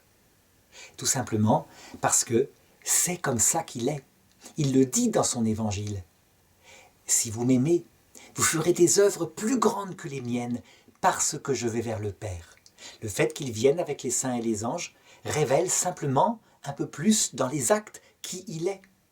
Il est le Verbe éternel de Dieu, la contemplation éternelle que le Père a de lui. Et il dit sans arrêt au Père, « Tu es plus grand que moi, toi seul compte, je ne suis que ta contemplation. » Tandis que le Père lui répond à lui, le Fils, « Tu es plus grand que moi, je ne suis que par toi. Sans toi, je ne suis pas Père. » Eh bien, ce qu'il vit dans sa Trinité, qui est un rayonnement où l'autre est mis en avant par rapport à soi, alors que ce sont des personnes absolument égales, il le pratique avec ceux qui l'ont aimé, Il les élève au-dessus de lui. Il fait de ses saints, de ses anges, les rois et reines de son cœur. Il règne sur son cœur, au point qu'il demande quoi que ce soit. Tout de suite, il le fait. Il leur obéit, puisqu'ils lui ont obéi complètement. Eh bien, cette apparition, avec les saints et les anges, te révèle en acte ce que c'est que son évangile, et de quelle façon, en devenant le plus petit, tu seras toi aussi un jour roi et reine de son cœur. À quoi sert cette apparition du Sauveur dans le passage de la mort, avant le jugement? À quoi sert-elle? N'y a-t-il pas eu assez avec la vie terrestre pour se préparer? La réalité, c'est que, pour beaucoup, la vie terrestre n'a pas été assez pour choisir, pour une raison simple, c'est que le Sauveur n'a pas voulu que durant la vie terrestre, notre liberté soit parfaite. Il a laissé en nous, volontairement, des foyers de péché qu'on n'arrivait pas à contrôler. Son but premier étant de construire en nous un peu d'humilité, où on découvrait sa misère. À cette heure-là, c'est différent. Cette heure-là, c'est l'heure où on peut le choisir, où on doit le choisir en pleine liberté. Et la liberté implique deux conditions. D'abord, la pleine connaissance de ce qui est proposé, aussi bien du côté du paradis que du côté des avantages de l'enfer et de sa liberté égoïste. Et aussi, toute faiblesse doit disparaître. Et voilà pourquoi la bienheureuse Luisa Picaretta commente en disant « C'est le Seigneur qui lui parle le 22 mars 1938. Notre bonté et notre amour sont si grands que nous utilisons tous les moyens pour sortir la créature de son péché, pour la sauver. Et si nous ne réussissons pas durant sa vie terrestre, nous faisons une dernière surprise d'amour au moment de sa mort. Tu dois savoir qu'à ce moment, nous donnons le dernier signe d'amour à la créature en lui accordant avec nos grâces, amour et bonté, en témoignant des tendresses d'amour propre à adoucir et à gagner les cœurs les plus durs. Lorsque la créature se trouve entre la vie et la mort, entre le temps qui est sur le point de finir et l'éternité qui est sur le point de commencer, presque dans l'acte de quitter son corps, ton Jésus se fait voir avec une amabilité qui ravit, avec une douceur qui enchaîne et adoucit les amertumes de la vie, spécialement en ce moment extrême. Mais il y a mon regard. Je la regarde, cette âme, avec tant d'amour, pour faire sortir de la créature acte de contrition, un acte d'amour, un acte d'adhésion à ma volonté. En ce moment de désillusion, en voyant, en touchant de ses mains combien nous l'aimons et l'aimons encore, la créature ressent une si grande souffrance qu'elle se repent de ne pas nous avoir aimés. Elle reconnaît notre volonté comme principe et accomplissement de sa vie et, en satisfaction, elle accepte sa mort pour accomplir notre acte, un acte de notre volonté. Peut-il arriver que le Sauveur apparaisse non pas avec cet amour et cette douceur, mais en juge terrible, implacable? La réponse est oui, mais tu dois savoir ceci. S'il apparaît parfois comme cela, c'est toujours pour te sauver. Ce n'est jamais pour te perdre. Simplement, il connaît ton âme mieux que tu te connais toi-même. Et si tu as été toute ta vie un être qui a attendu un juge implacable, qui serait strict avec les autres et qui les condamnerait en enfer, alors il t'apparaîtra de la même façon. Mais pas pour te perdre, afin que, effrayé par ton propre péché, puis après recevant sa miséricorde, tu te repentes de ton orgueil passé. Et ainsi, avec la mesure dont tu mesurais les autres, tu es mesuré par lui, mais pas pour toujours. Juste le temps que ton cœur se forme. Et si ton cœur est de bonne volonté, alors il se convertira à son amour et à sa vérité. Peut-il arriver que le juge, à l'heure de la mort, apparaisse uniquement dans sa vérité et qu'il cache son amour et son humilité et ses plaies? La réponse est oui, parce qu'il s'adapte à la personne en train d'arriver dans l'autre monde. Et il arrive que des hommes, s'ils voyaient d'un coup comme ça un tel amour, une telle humilité, le mépriseraient certainement. Ils ne sont pas prêts. Ils ont besoin, par contre, de passer par un moment de peur. Et si l'errance dans le passage de la mort, n'a pas suffi, il peut arriver que le juge leur apparaisse dans sa stricte justice. Mais encore une fois, pas pour les perdre, pour les sauver. Par contre, sois-en sûr, si toi, tu as espéré que le Sauveur, celui qui n'écrase pas la flamme qui fume, t'apparaisse et soit miséricordieux avec toi, sois-en sûr, il ne t'apparaîtra pas dans cette stricte justice. Toi, tu es prêt à recevoir l'alliance entre la vérité et l'amour, l'alliance entre la vérité et son humilité. Finalement, celui qui appelle la miséricorde obtient la miséricorde, celui qui appelle la justice obtient la justice. Et c'est de cette manière que l'homme qui a soif de miséricorde et l'homme qui a soif de justice, finalement, seront conduits à la plénitude de l'Évangile, où s'unifient justice et vérité, amour et vérité. Devras-tu te convertir au catholicisme face à Jésus lorsqu'il t'apparaîtra accompagné des saints et des anges? La réponse est oui. Mais attention, n'aie pas peur, n'aie pas peur. Il ne s'agit pas de se convertir au catholicisme, je dirais, tel qu'il t'est apparu sur terre. Ça veut dire avec sa forme extérieure qui était obligatoire le temps de l'errance. Non, il s'agira de te convertir tout naturellement à la plénitude de la vérité de Jésus, qui évidemment ne sauve pas un homme uniquement par sa foi, ne sauve pas un homme uniquement par son espérance, ne sauve pas un homme uniquement par sa charité, le sauve aussi par sa charité plénière, active, qui se convertit en acte, qui regrette ses péchés, et peut le sauver ultimement et l'entraîner dans la vie éternelle lorsque cette charité, poussée jusqu'au bout, aboutit à une mort à soi-même, au renoncement à tous ses orgueils, pour le seul amour de Dieu et du prochain. Cette chose-là est la plénitude du catholicisme. Évidemment, si tu étais musulman et que tu considérais que Dieu était un grand maître, que tu devais le servir comme un humble serviteur, tu ne peux pas rester serviteur, il va t'appeler à devenir épouse. Mais il admirera la façon dont tu as été un bon serviteur, humble, modeste, obéissant. Si tu as été un protestant qui croyait que faire confiance et choisir Jésus suffisait, et qu'il n'y avait pas besoin de faire des bonnes actions, de se comporter bien, d'aimer son prochain, que la foi était une assurance du salut. Eh bien, il ne décevra pas ta foi, il te donnera véritablement la confirmation qu'il est Dieu fait homme. Mais en le voyant, tu comprendras que maintenant, il te faut répondre par un amour en acte, que c'est une alliance qu'il te propose, une alliance comme l'époux et l'épouse. Et donc tu deviendras tout naturellement, sur ce point-là, catholique.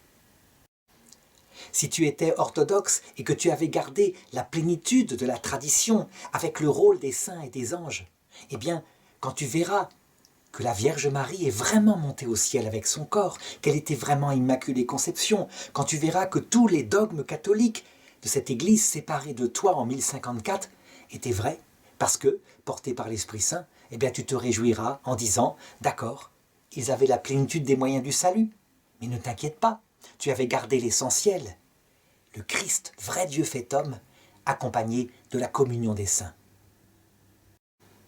Ainsi, ne pas devenir catholique au sens le plus profond du terme, et indépendamment de la chapelle, évidemment, la chapelle au sens sectaire du terme, que ça pourrait signifier pour toi maintenant, devenir catholique au sens pléni du terme te paraîtra une évidence puisque tu le verras, cette plénitude catholique, dans l'apparition du cœur du Christ. Que devras-tu faire face au Sauveur? D'abord, prépare-toi à sa rencontre, prépare-toi dès cette vie terrestre. Par exemple, en suivant ce que te dit l'Église, en te confessant régulièrement pour bien reconnaître que tu n'es rien, pour ne plus avoir d'illusions sur toi, et même si tu confesses toujours les mêmes péchés, tu te redresses pour repartir et essayer de ne plus tomber dedans. Et si tu retombes, serre-t'en pour développer cette absence d'illusion sur toi.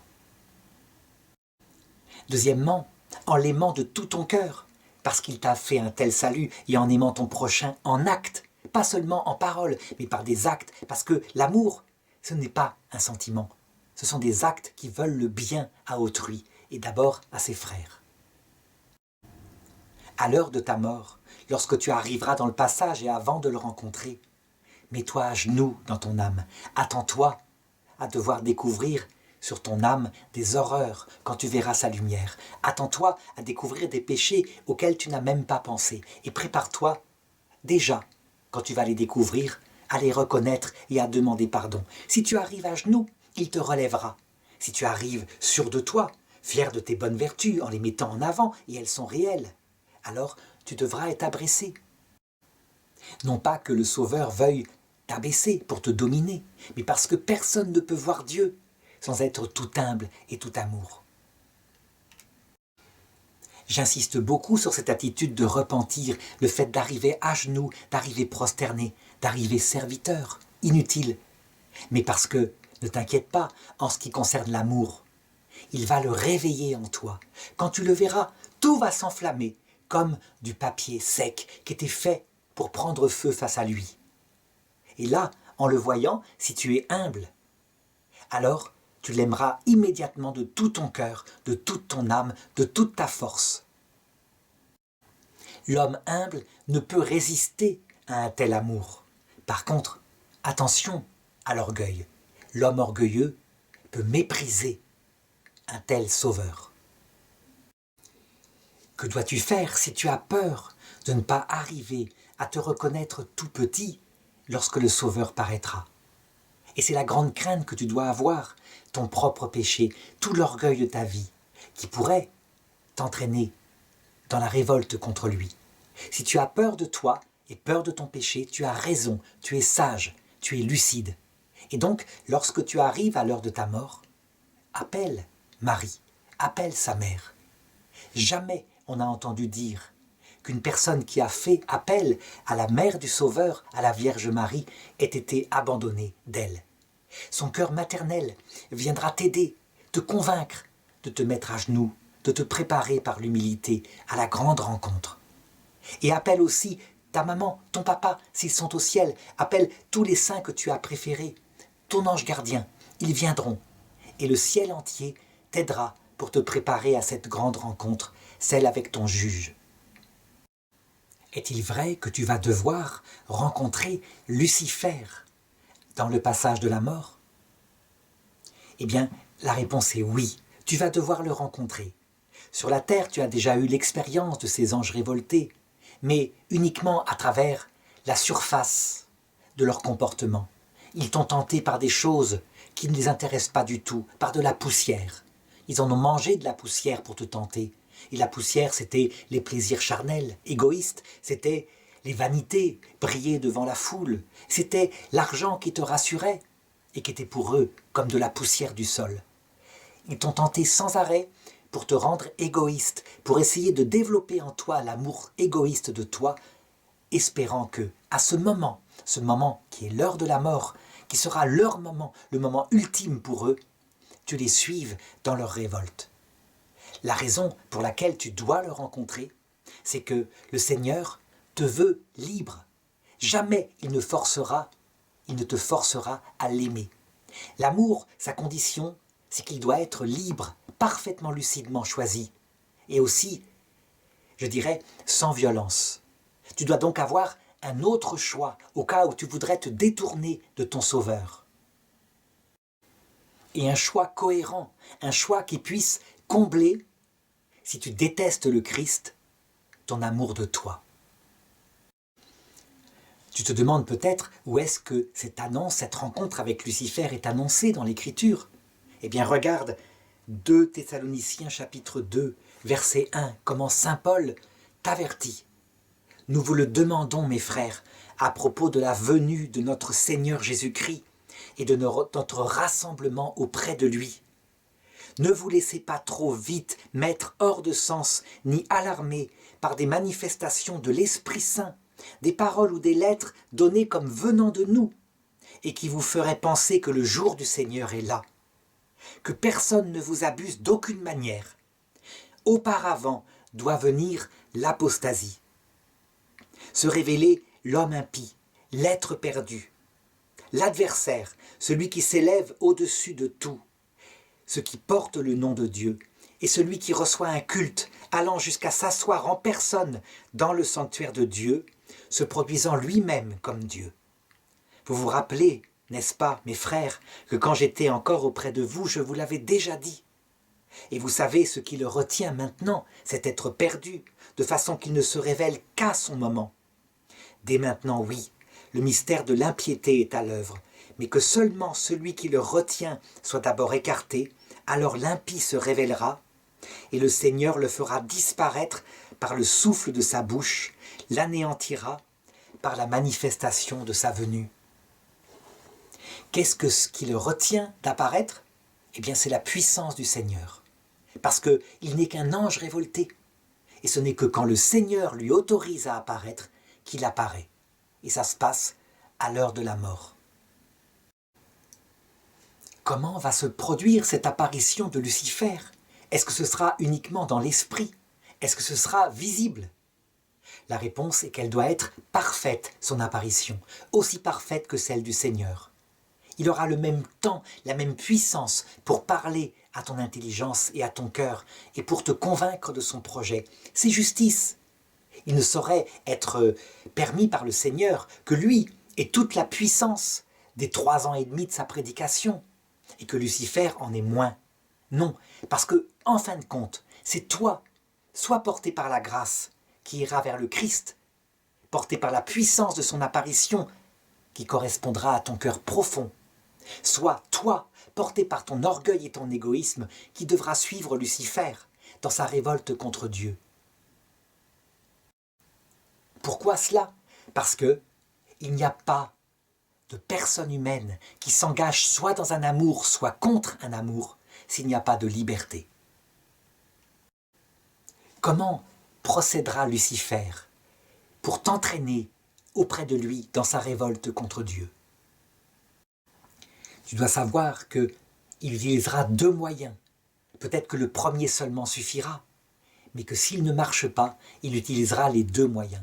Il se présentera d'abord en séducteur, et puis si ça ne marche pas, en accusateur pour te désespérer. Mais évidemment, comme il veut s'adresser à ta liberté, la première manière dont il se présentera, c'est en séducteur. Et comment il le fera? Eh bien, en présentant la vérité de sa révolte. Évidemment, avec des mensonges cachés à l'intérieur. Pour cela, dès cette terre, apprends à comprendre qui est Lucifer, à comprendre vraiment la raison de sa révolte, ce qu'on appelle le mystère de l'iniquité dont parlait saint Paul. Il s'est révolté contre Dieu, non pas par mépris pour la vision béatifique, il est un pur esprit, il veut voir Dieu face à face, c'est pour lui le bien suprême, évidemment, mais par mépris pour les conditions que Dieu a mis pour qu'il obtienne la vision béatifique.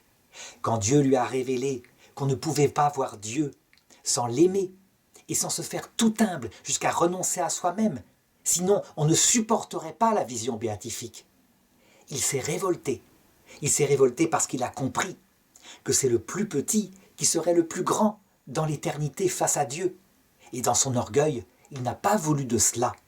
Il a compris tout de suite qu'il y aurait en particulier des femmes, pas toutes les femmes, mais des femmes, parce que disposées plus à l'humilité et à l'amour par le fait qu'elles sont mères, qu'elles peuvent donner leur vie en mettant au monde des enfants, des femmes qui seraient des reines ultimes du cœur de Dieu pour l'éternité. Il s'est donc révolté contre Dieu et son projet, c'est de faire que l'humanité entière se révolte à sa suite, de telle façon que Dieu change ses plans et donne la vision béatifique comme il sied, comme c'est intelligent. Le plus intelligent doit le voir davantage et devenir donc le maître du cœur de Dieu. Et c'est lui, Lucifer, le plus intelligent. Et les hommes, ils peuvent l'avoir, mais à leur niveau, c'est-à-dire un petit peu au-dessus des animaux, en restant à leur place. Voilà la révolte de Lucifer. Eh bien, cette révolte-là, il va la présenter en vérité, en disant, voilà, si Dieu te veut humble, c'est pour te dominer. Quand je dis en vérité, en réalité, c'est le prince du mensonge. Déjà dans la première phrase, c'est un mensonge. Bien sûr que Dieu ne veut pas te dominer, il est mort sur la croix pour te le prouver. Mais c'est ce qu'il dira Et fondé sur ce mensonge fondamental, il te proposera une vie éternelle avec lui, loin de ce Dieu révoltant, source de malheur sur terre, qui t'a laissé souffrir, qui a fait que tous les hommes mouraient, etc. Il dira, la vie que je propose est une vie éternelle. Tu ne mourras pas, mais tes yeux s'ouvriront. Tu choisiras dans la liberté toi-même le bien et le mal. Tu régneras sur ton propre monde et personne ne sera ton maître. Tu seras comme un Dieu. C'est le texte qu'il a donné dès le début de la création à Adam et Ève. Et c'est réel. Cet enfer, on n'y meurt pas, on y a une vie éternelle et on est maître de son destin. Tu dois le savoir, une telle grandeur, une telle parole donnée à ton intelligence par sa lumière ne pourra que t'attirer. Personne n'a pu résister à la grandeur, à la beauté de ce qu'il propose. Personne, sauf la Vierge Marie. Et donc, si tu étais laissé tout seul devant lui, certainement tu le suivrais, en enfer. Personne ne peut résister à quelque chose d'aussi fort. Mais si tu te souviens de Jésus-Christ, de la Vierge Marie, que tu as prié dans ta vie, que déjà tu as pu entreapercevoir à l'heure de ton arrivée dans l'autre monde, alors appelle-les. Appelle-les à l'aide, en suppliant, en indiquant ta faiblesse, en disant « Je vais le suivre, je ne vais pas tenir ». Sache qu'aussitôt, comme il l'a promis Saint Paul, ils viendront à ton aide. Et le souffle de sa venue anéantira la puissance de Lucifer. En effet, la moindre apparition du Christ ou de ses saints, et tu comprends en un instant que s'il te veut humble, ce n'est pas pour t'écraser, c'est parce que nul ne peut voir Dieu sans mourir tellement Dieu est humble. On ne supporterait pas une telle vision béatifique. Donc, son projet tout entier s'écroule. Alors, sache-le, si tu as fait cet appel, le démon va t'attaquer d'une deuxième façon, afin que sa prédication soit parfaite. Il va se faire accusateur. Il va te révéler, en vérité, tous tes péchés. Il va les montrer comme le Christ te les a montrés. Mais, je dirais, avec une autre approche, en disant « Regarde, toute ta vie, tu n'as pensé qu'à toi. Quand tu aimais tes enfants, c'est parce que tu aimais une partie de toi. Quand tu construisais ta maison, c'était pour ta femme, pour la rendre heureuse, mais c'était parce que tu t'épanouissais par là. » Et il dira des vérités. Tout ce qu'il dira est vrai. Tu n'as rien fait que pour ton plaisir, même si ton intention était d'être généreux. Mais le plaisir en sortait toujours. C'est tellement vrai que si tu l'écoutes comme cela, tu te désespéreras. Tu ne chercheras plus à être sauvé, tu te sauras indigne de tout salut. Dans ce cas-là, appelle le Seigneur, appelle-le une deuxième fois. Reconnais simplement que tout ce qu'il dit, tout ce dont accuse Lucifer est vrai. Tombe à genoux. Dis au Seigneur, je ne suis pas digne de te recevoir, mais dis seulement une parole et je serai guéri. Et sache que, au moindre geste comme cela de vérité, la puissance de Lucifer est vaincue. Et le Christ, à ce moment-là, il vient à ton aide, il te relève, il se fait ton avocat. Il montre la grandeur de tes actes qui ont été aussi généreux. Est-ce qu'il se peut que cette apparition de Lucifer nous tente au-delà de nos forces? Je sais qu'il y a un dogme catholique qui dit que Dieu ne permettra jamais que nous ne soyons tentés au-delà de nos forces. En réalité, mieux formulé, ce dogme devrait dire ceci. Jamais, jamais le Seigneur ne te laissera totalement tout seul face à Lucifer. Et sache que si tu le suis, et tu le suivras, ne serait-ce que parce que tu découvriras par là que ton cœur est prêt à apostasier, tu toucheras ainsi ta misère. Tu le suivras, mais pas jusqu'au bout. Alors il t'apparaîtra. Et même si quelqu'un ne l'appelle pas, alors il se montre à lui, en pleine lumière. Il ne permet pas qu'un homme soit seul, laissé complètement abandonné face à la telle puissance de l'apparition de Lucifer. Personne, jamais, ne sera damné parce que Lucifer a été seul à l'entraîner en enfer. Même une personne qui aurait fait un pacte avec Lucifer, un pacte pour la terre de sorcellerie, en vendant son âme au diable, jamais, jamais le Christ ne permettra que ce pacte soit honoré. Il lui apparaîtra pour lui révéler tout son amour et pour lui permettre de se convertir. Il lui donnera la grâce pour lui permettre d'être entraîné vers cette conversion. Cependant, tu dois savoir qu'il laissera tout de même à Lucifer tout le temps qu'il lui faudra, et que tu devras constater, après avoir été confronté à lui, que tu l'as suivi pendant un temps, et que si le Seigneur n'était venu te sauver, tu serais allé avec lui enthousiaste vers la liberté solitaire de l'enfer. Si ça se passe comme cela, et si le Christ apparaît avec la puissance de son amour et de son humilité, est-ce que j'ai à craindre la damnation?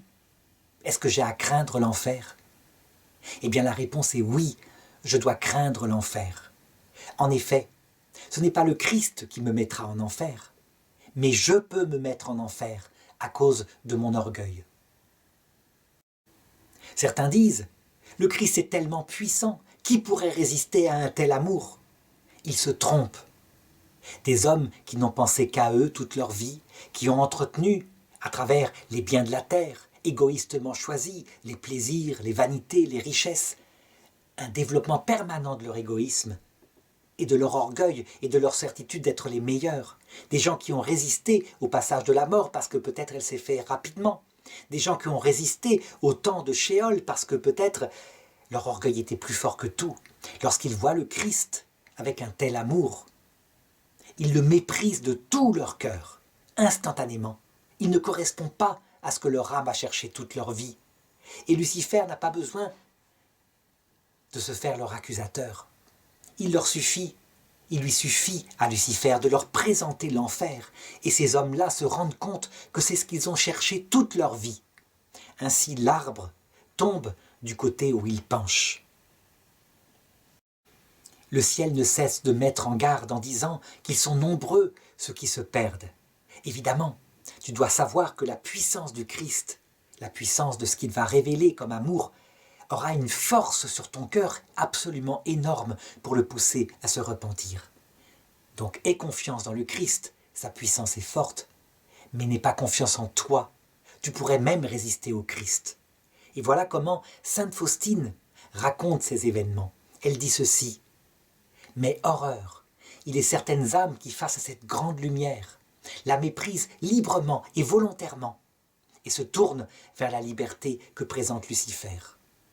Tous les efforts de Jésus-Christ, à ce moment-là, sont perdus. Il ne peut rien pour la sauver, parce que cette âme-là a mis son bien en elle-même avant tout. » Comment le Sauveur fera-t-il pour chasser Lucifer par le souffle de sa venue, dès qu'une âme l'appelle à son aide?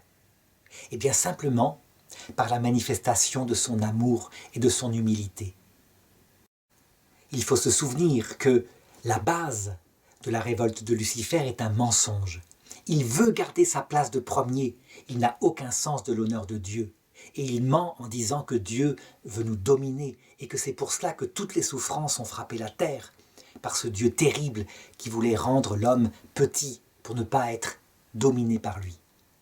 À la manifestation du Sacré-Cœur de Jésus, de son amour infini, de ce qu'il a fait à la croix, tout cet argument est balayé comme l'éclair, et on comprend d'un seul coup que toutes les souffrances qu'on a vécues sur terre visaient à purifier notre cœur de l'orgueil.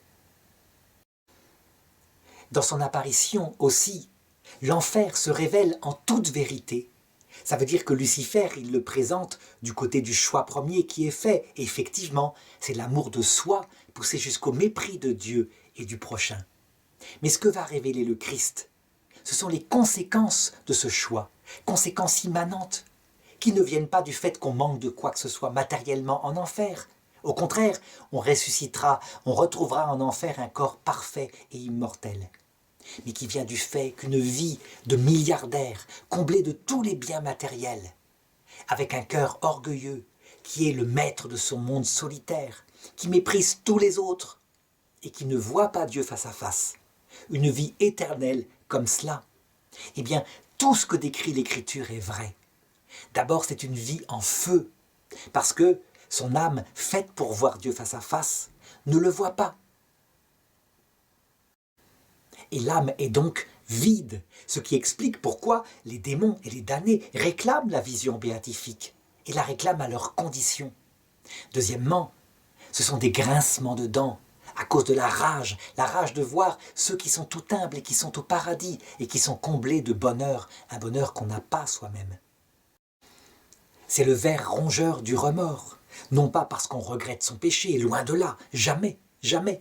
On a choisi en toute liberté, mais parce qu'on regrette les conséquences de ce péché et que Dieu ne cède pas là-dessus.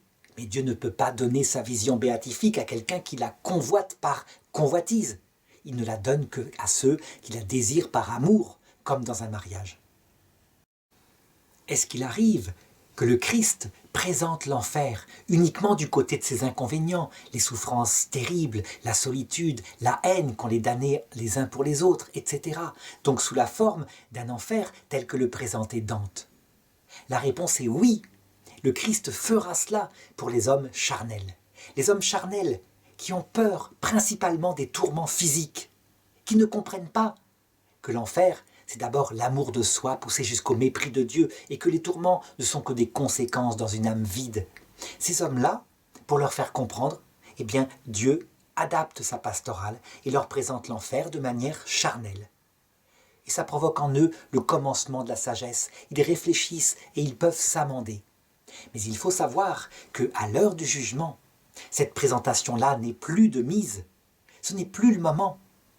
Le moment est là, face à des êtres parfaitement lucides, dont le cœur a été purifié, dont l'intelligence a été illuminée, de leur présenter l'enfer en vérité, à savoir le lieu de la liberté égoïste. Je fais ce que je veux, quand je veux, et ses conséquences immanentes qui sont secondaires, mais que la personne qui se damne connaît. Sinon, elle ne se damnerait pas en toute liberté. Et donc, dans le Christ, le mensonge de Lucifer est effacé. La vérité réelle de ce que c'est que l'enfer est manifestée, de telle façon que lorsque va se terminer cette confrontation à Lucifer et au Christ, à l'Antéchrist et au Christ, de telle façon que l'intelligence soit parfaitement lucide. Mais est-ce qu'il pourrait arriver que quelqu'un aille en enfer à cause de sa faiblesse, parce que, tenté par un péché qu'il n'arrive pas à contrôler, par une addiction qu'il a eue sur la terre, il y aille pour cette raison-là? Rassure-toi, les addictions de la terre, Dieu te les a laissées jusqu'à l'heure de ta mort pour la raison que saint Paul indique. Afin que les révélations que tu as reçues ne te rendent pas orgueilleux, Dieu a laissé un ange de Satan chargé de te souffleter durant ta vie terrestre. Tu as pu demander plusieurs fois d'être délivré de tes défauts, il ne l'a pas fait. Car si tu avais été pleinement délivré sur la vie terrestre, si tu avais parfaitement maîtrisé tous tes actes, peut-être serais-tu devenu, à force, quelqu'un d'orgueilleux, sûr de toi, croyant que tu es maître de toi par tes propres forces. Mais à l'heure du jugement dernier, qui va se profiler, le rôle de ces faiblesses n'est plus nécessaire. Ces faiblesses doivent même disparaître, elles sont même nuisibles, parce que s'il arrivait que quelqu'un, par peur, par une peur non contrôlable, choisisse de fuir le juste juge, ou choisisse de fuir l'enfer, alors qu'il en a peur et qu'il n'est pas tel qu'il est, à savoir le lieu de la liberté égoïste, alors ce ne serait pas un choix parfaitement libre. La liberté se fait sur la lumière et sur la maîtrise de soi. Voilà pourquoi tu seras délivré à ce moment-là de toutes tes faiblesses. Tu seras un homme adulte, un homme pleinement maître de toi. Et tu pourras donc choisir de te marier avec Dieu pour l'éternité ou choisir de le mépriser pour l'éternité.